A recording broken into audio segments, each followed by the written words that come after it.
नमस्कार, ईटीवी के खास प्रोग्राम अधूरे ख्वाब में आपका स्वागत है। मैं हूं महफूज आलम। बिहार विधानसभा चुनाव की तैयारियां अपने शबाब पर है और उसी के साथ ज़िलों की सियासत भी गरमाने लगी है। सियासी नेताओं का दौरा भी शुरू है। आज हम आपको लेकर आए हैं मोतिहारी। बात करेंगे मोतिहारी के हालात, आम लोगों के मसले और अक़लियतों के बारे में। तो आइए हमारे ख़ास प्रोग्राम अधूरे ख्वाब में जानते हैं 12 विधानसभा क्षेत्र वाले इस ज़िले की क्या हालत है। चंपारण बिहार का वो इलाका जिसके साथ राष्ट्रपिता महात्मा गांधी का नाम जुड़ा है। चंपारण को महात्मा गांधी का कर्मभूमि कहा जाता है, लेकिन आज़ादी के कई दशक गुजरने के बाद भी चंपारण कितना बदला है, ये एक अलग सवाल है। यहाँ के लोगों को इस बात का फख्र है कि कभी बापू ने इसी सरजमीन से आज़ादी की लड़ाई की शुरुआत की थी और उनका इलाका मुल्क की आज़ादी की लड़ाई का गवाह बना था। लेकिन सूबे में होने वाले सभी चुनावों में चंपारण के मसले सियासी पार्टियों के बीच बहस का मुद्दा जरूर बनते रहे हैं, लेकिन कभी इस इलाके के मसले को संजीदगी से हल करने की कोशिश नहीं की जा सकी है। पहले एक झलक देखिए मोतिहारी की इन तस्वीरों को।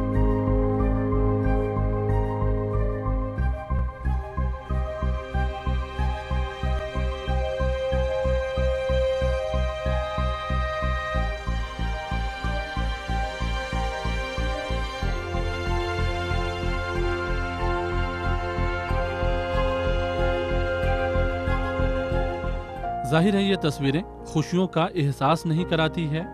आज़ादी के कई दशक गुजरने के बाद भी मोतिहारी की हालत में कोई बड़ा बदलाव नहीं आ सका है। सूबे में भले ही खूबसूरत सड़कों की खूब चर्चा होती हो, लेकिन मोतिहारी के ज़्यादातर इलाकों की सड़कें आज भी लोगों की मुश्किलें बढ़ा रही है। ये पूरा इलाका कृषि पर निर्भर करता है। 80% से ज़्यादा आबादी गांव में रहती है, जहां किसी तरह की कोई बुनियादी सहूलत नहीं है। लगभग यहाँ का 80% इलाका फ्लड इफेक्टेड है। दर्जनों गांव यहाँ के बाढ़ के ज़माने में लगभग 2 महीना डूबा रहता है। 2 महीने तक बहुत सारे ऐसे घर हैं जहाँ चूल्हा जलाना मुश्किल होता है। लोगों को ज़रूरत की चीज़ें मुहैया नहीं हो पाती। गांव में लोग जिला हेडक्वार्टर से बिल्कुल कट जाते हैं और नाव ही एक सहारा होता है। कई बार नाव हादसा, कश्ती हादसा यहाँ हुआ है। कई लोग बोट इंसिडेंट में यहाँ मारे गए हैं, लेकिन बावजूद इसके सरकार कोई ठोस इंतज़ाम नहीं कर पाती है। उधर बिहार विधानसभा चुनाव की गहमागहमी शुरू हो गई है। जिले की सियासत अपने शबाब पर है। सियासी पार्टियां भी अपने वादों के फहरिस्त में कई और वादे शामिल कर रही हैं। सियासी दिग्गजों का दौरा भी शुरू है। जिले की जनता भी संजीदा और गंभीर मसलों पर सियासी पार्टियों को घेरने की तैयारी कर रही है। जानकारों की माने तो ये इलाका हमेशा सियासी एतबार से जागरूक रहा है। बावजूद इसके जिले की तालीमी, समाजी और आर्थिक मसले बदस्तूर कायम है। बिजली का समस्या हो गया, रोड का समस्या है, शिक्षा का दिक्कत है, शिक्षा की परेशानी है। यहाँ पर समय से पढ़ाई, तरीके से पढ़ाई, ये सब चीज़ नहीं हो रहा है। गरीबी है, भुखमरी है। मोतिहारी में 12 विधानसभा क्षेत्र हैं। 2010 के चुनाव पर नजर डालें तो एनडीए गठबंधन यानी बीजेपी और जेडीयू साथ में चुनाव लड़ी थी और जिले के 11 विधानसभा क्षेत्रों पर जीत हासिल किया। एक सीट पर आजाद उम्मीदवार ने चुनाव जीता था। उस वक्त आरजेडी और एलजेपी साथ चुनाव लड़ी थी, लेकिन ये पार्टियां जिले में अपना खाता तक नहीं खोल पाई। 3 सीटों पर एलजेपी दूसरे नंबर पर रही थी, 7 पर आरजेडी, 1 पर सीपीआई और 1 सीट पर जेडीयू के उम्मीदवार दूसरे नंबर पर रहा। लोकसभा चुनाव के बाद अवनीश कुमार की खाली हुई चिरैया विधानसभा की सीट पर हुए उपचुनाव में आरजेडी ने अपना खाता खोला। इस तरह से जिले के एक विधानसभा क्षेत्र पर आरजेडी का कब्जा है। ढाका से आजाद उम्मीदवार ने चुनाव जीता था, वो अब बीजेपी के साथ हैं। अभी सूबे की सियासत पूरी तरह से बदल गई है और उसी के साथ सियासी समीकरण भी बदल चुका है। जिले के 12 विधानसभा क्षेत्रों में 6 पर बीजेपी, 5 पर जेडीयू और 1 पर आरजेडी का कब्जा है। मोतिहारी में ये मोती झील की समस्या इतनी बड़ी है कि अगर इसको हम लोग डेवलप कर दें सिर्फ मोती झील को और यहाँ पर्यटक आने लगें तो निश्चित रूप से मैं समझता हूँ कि मोतिहारी की आमदनी आय भी बढ़ जाएगी। लेकिन मुझे कहने में ये दुख हो रहा है कि चाहे एमएलए किसी दल के हों, किसी का सही सोच इस मोती झील की तरफ, बातें बहुत हुई, इसके लिए बहुत से लोगों ने वायदे किए, फंड आए, क्या पता वो फंड कहाँ चले गए, कहाँ क्या हो गया, इसका तो पता आता नहीं है। 2010 में जो पार्टी साथ में चुनाव लड़ी थी, 2015 के चुनाव में अब वो एक दूसरे के आमने सामने हैं। सियासी पार्टियों के घमासान के बीच वोटरों का भी सियासी समीकरण बदल चुका है। बावजूद इसके जिले की जनता अपनी मुश्किलों को लेकर सियासी पार्टियों के नेताओं को घेरने की तैयारी कर रही है। आम लोगों की माने तो जीत किसी भी पार्टी की हो, लेकिन लोगों को विकास के कामों से मतलब होता है। स्थानीय लोग कहते हैं कि एक से एक सियासी दिग्गजों की मौजूदगी के बाद भी मोतिहारी की तस्वीर बहुत ज़्यादा बदल नहीं सकी है।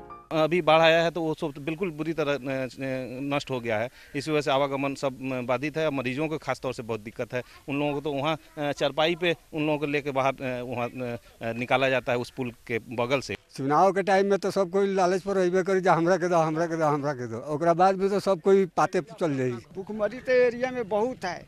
ये वही समय में आता है, लोग से वोट के समय आता है तो कोई नेता यहाँ पर आएगा, वोट बीत जाता है तो कोई नेता ये में कोई नहीं आता है।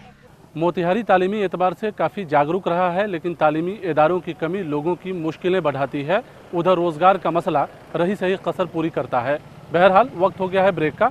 ब्रेक के बाद फौरन वापस आते हैं।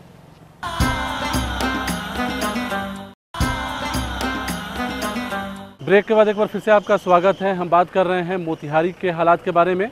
12 विधानसभा क्षेत्र वाले इस ज़िले की बड़ी आबादी कृषि पर निर्भर करती है या फिर रोजगार की तलाश में यहाँ से पलायन कर जाती है।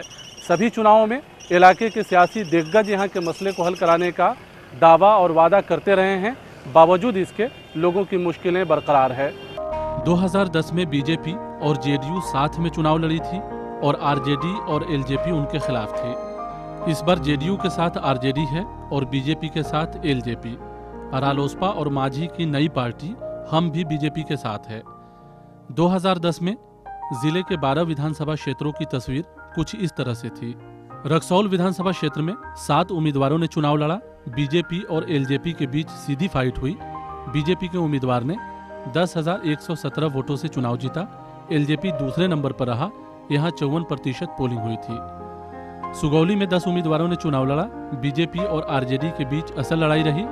12,379 वोटों से बीजेपी के उम्मीदवार ने चुनाव जीता। आरजेडी दूसरे नंबर पर रहा।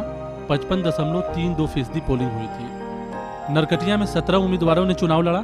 58.25 पोलिंग हुई। असल लड़ाई जेडीयू और एलजेपी के बीच थी। जेडीयू के उम्मीदवार ने 7,688 वोटों से चुनाव जीता। दूसरे नंबर पर एलजेपी रहा। हरसिद्धि में 54.89% पोलिंग हुई। 15 उम्मीदवारों ने चुनाव लड़ा। बीजेपी और आरजेडी के बीच मुकाबला हुआ था। बीजेपी के उम्मीदवार ने 18,064 वोटों से अपनी जीत दर्ज की। आरजेडी दूसरे नंबर पर रहा। गोविंदगंज में 12 उम्मीदवारों ने चुनाव लड़ा। 51.53% पोलिंग हुई। जेडीयू और एलजेपी के बीच सीधा मुकाबला हुआ। जेडीयू के उम्मीदवार ने 8,405 वोटों से चुनाव जीता। केसरिया में 11 उम्मीदवार मैदान में थे। 50.78% पोलिंग हुई। बीजेपी और सीपीआई के बीच सीधा मुकाबला हुआ। बीजेपी के उम्मीदवार ने 11,683 वोटों से चुनाव जीता। कल्याणपुर में 12 उम्मीदवारों ने चुनाव लड़ा। 54.63% पोलिंग हुई। जेडीयू और आरजेडी के उम्मीदवार में सीधा मुकाबला हुआ। जेडीयू ने 15,402 वोटों से चुनाव जीता। दूसरे नंबर पर आरजेडी रहा। पिपरा में 22 उम्मीदवारों ने चुनाव लड़ा। 51.47% पोलिंग हुई। जेडीयू और आरजेडी के बीच सीधा मुकाबला हुआ। जेडीयू ने 11,887 वोटों से चुनाव जीता। दूसरे नंबर पर आरजेडी रहा। मधुबन में 10 उम्मीदवार मैदान में थे। 57.45% पोलिंग हुई। मुकाबला जेडीयू और आरजेडी उम्मीदवार के बीच रहा। जेडीयू ने 10,122 वोटों से चुनाव जीता। दूसरे नंबर पर आरजेडी रहा। मोतिहारी में 19 उम्मीदवारों ने चुनाव लड़ा। 55.74% पोलिंग हुई। बीजेपी और आरजेडी उम्मीदवार के बीच सीधी लड़ाई हुई। बीजेपी के उम्मीदवार ने 24,530 वोटों से चुनाव जीता। यहाँ भी दूसरे नंबर पर आरजेडी रहा। चिरैया में 13 उम्मीदवारों ने चुनाव लड़ा। बीजेपी और आरजेडी के बीच लड़ाई रही। बीजेपी ने चुनाव जीता, लेकिन उपचुनाव के बाद अब ये सीट आरजेडी के पास है। ढाका में 11 उम्मीदवारों ने चुनाव लड़ा। 54.80% पोलिंग हुई। आजाद उम्मीदवार और जेडीयू के बीच घमासान हुआ। आजाद उम्मीदवार ने 1,649 वोटों से चुनाव जीता।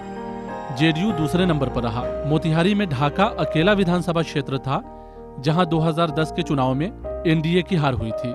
हालांकि जो आजाद उम्मीदवार ने यहां से चुनाव जीता, अब वो बीजेपी के साथ हैं। 1917 में मोहनचंद करमचंद गांधी आए, जो महात्मा गांधी बनकर गए और किसान की लड़ाई लड़े। और आज़ादी के इतने दिनों बाद किसानों की चिंता किसी ने नहीं की। पहली बार अगर किसी ने किया है तो नरेंद्र भाई मोदी की सरकार ने किया है कि कृषि का सबसे बड़ा अनुसंधान केंद्र का शिलान्यास हुआ है। इस बार केंद्र में भी हमारी सरकार है। केंद्र ने भी इसको बड़े ही अच्छे पहल में लिया है और लगता है कि बिहार में भी हमारी सरकार बन जाएगी। हम लोग तैयारी यहाँ विकास के मुद्दे पर है। किसी तरह हम लोग बिहार को डेवलप करें, आगे से आगे बढ़ाएं। यहाँ 12 विधानसभा है पूर्वी चंपारण में, जहाँ हम लोग 12 विधानसभा जीतने के कगार पे हैं। आज के बदले सियासी समीकरण में सियासी पार्टियां जिले के सभी सीटों पर अपनी अपनी जीत का दावा ठोक रही हैं। उधर इलाके के लोगों का कहना है कि यहाँ चुनाव दिलचस्प होने के साथ साथ सभी क्षेत्रों में मुकाबला काफी सख्त होगा। डेवलपमेंट के बारे में तो लगभग ज़ीरो ही कहा जाएगा। कोई चीज़ दिखाई तो नहीं पड़ती है और जो वादे करते हैं उसके हिसाब से, जैसे रोड्स है, ड्रेनेज है। मोतिहारी का सबसे बड़ा प्रॉब्लम है ड्रेनेज। एक बारिश हो जाए तो इतनी वाटर लॉगिंग हो जाती है कि चलना मुश्किल हो जाता है। जानकारों के मुताबिक सूबे में होने वाले सभी चुनावों में सियासी पार्टियों की तरफ से उनके इलाके के मुकद्दर को बदलने का वादा किया जाता रहा है, लेकिन हालात सियासी पार्टियों के दावों की पोल खोलती है। जिले के सभी विधानसभा क्षेत्रों का नेतृत्व जेडीयू और बीजेपी के विधायक कर रहे हैं। लोकसभा की सभी सीटें भी बीजेपी के पास है। इस इलाके को ये भी फख्र हासिल है कि केंद्र में कृषि मंत्री मोतिहारी जिले से जीते हैं। जानकारों की माने तो सूबाई और केंद्रीय सरकारों ने कभी उनके इलाके के मसले को हल करने की कोशिश नहीं की है, लिहाजा सड़क से लेकर सेहत तक का मसला चरमराता नजर आता है।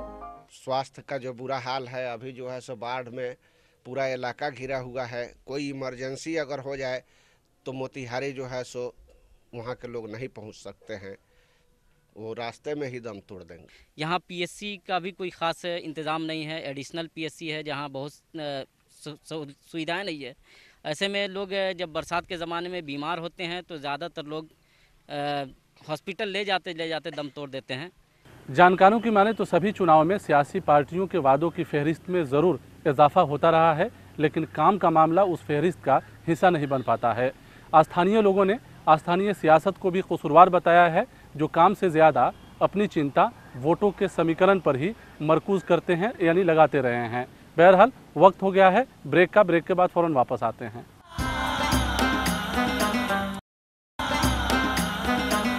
ब्रेक के बाद एक बार फिर से आपका स्वागत है। हम बात कर रहे हैं मोतिहारी के हालात के बारे में। 12 विधानसभा क्षेत्र वाले इस ज़िले में 4 विधानसभा क्षेत्र ऐसे हैं जहां बड़ी आबादी अक़लियतों की है, लेकिन बात अक़लियतों की करें तो उनकी हालत और भी खस्ता हाल है। तालीमी, समाजी और आर्थिक एतबार से ये तबका हाशिए पर खड़ा नजर आता है। जिले के 12 विधानसभा क्षेत्रों में अक़लियतों की आबादी इस तरह से है। रक्सौल विधानसभा क्षेत्र में 23.06%, सुगौली में 24.94%, नरकटिया में 27.69%, हरसिद्धि में 19.02%, गोविंदगंज में 15%, केसरिया में 15%, कल्याणपुर में 13.60%, पिपरा में 12.2%, मधुबन में 12.2%, मोतिहारी में 14%, चिरैया में 15.18% और ढाका में 34%। ऐसे में जिले के 12 विधानसभा क्षेत्र में करीब 4 विधानसभा क्षेत्रों में अक़लियती आबादी फैसला कुन तादाद में है। अब जरा जिले के अक़लियती इलाकों पर नजर डालिए।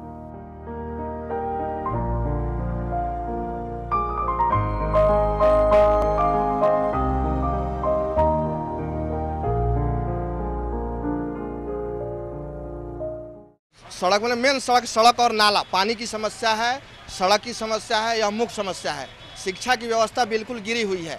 स्कूल का परिस्थिति जाकर देख लीजिए, पानी कैसे भरा हुआ है स्कूल में, बच्चा सब कहाँ पढ़े, शिक्षक भी टाइम पर नहीं आ रहे हैं। गरीब के जीवा से कोई नहीं देख सको कि हाँ गरीब जीवा से कौन हालत में बा, आखिर जनते से नहीं जीता रहा, जनते ने उनका ऊपर जब से थी तब नहीं जीवा से जीता, जनते से नहीं जीता रहा। आज जनता के कुछ होते नहीं खे जब से ऊपर वार जीवा से खाई जाते लोग।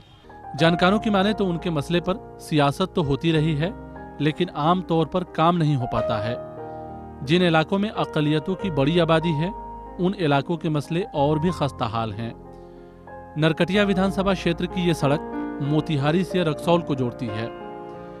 रक्सौल से मोतिहारी तक चलने वाली करीब 24 बसों का यहाँ परमिट है, लेकिन सड़कों की चरमराती व्यवस्था बसों को चलने भी नहीं देती है। लिहाजा लोगों को 15 से 20 किलोमीटर की दूरी तय करने में कई घंटों का वक्त लग जाता है।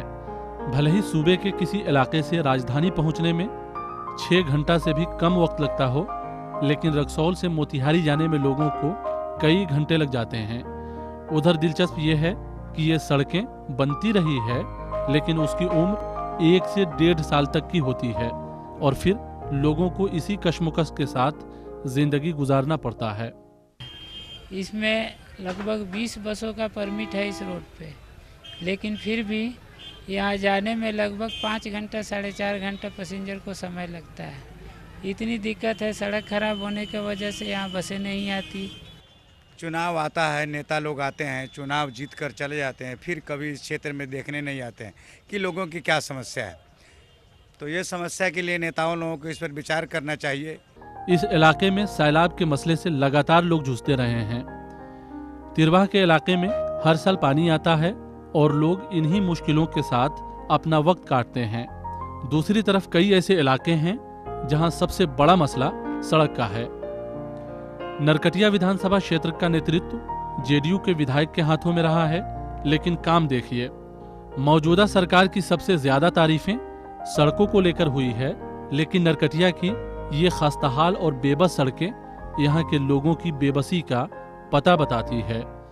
यहाँ से सिसोनिया तक करीब 14-15 किलोमीटर की दूरी है, जहाँ से पानी ही पानी है। इस बीच में मुश्किल से 3 किलोमीटर जो है ना सूखा मिला है और हर जगह पानी ही पानी है। यहाँ ज़रूरत है कि इस रोड को ऊंचा किया जाए। न ही सड़क है और न ही इन इलाकों में बिजली का तार पहुंचा है। सड़क तो खराब है ही, आज भी बच्चे चिराग की रोशनी में पढ़ने पर मजबूर हैं। शिक्षा व्यवस्था इन इलाकों में सरकार की मुंह चिढ़ाता रहा है। रोजगार नाम के बराबर है। ज्यादातर लोग पंजाब और हरियाणा के खेतों में पसीना बहाते हैं, तब जाकर उनके घर का चूल्हा रोशन होता है। स्थानीय लोगों की माने तो पलायन से ही लोगों की दाल रोटी का इंतजाम होता है। बिहार में रोजगार कोई नहीं है, ठीक है, और इसलिए हम लोग को बाहर जाना पड़ता है अपने पेट के लिए। हम लोग बेरोजगार है और बहुत दूर जाते हैं कमाने वमाने के लिए।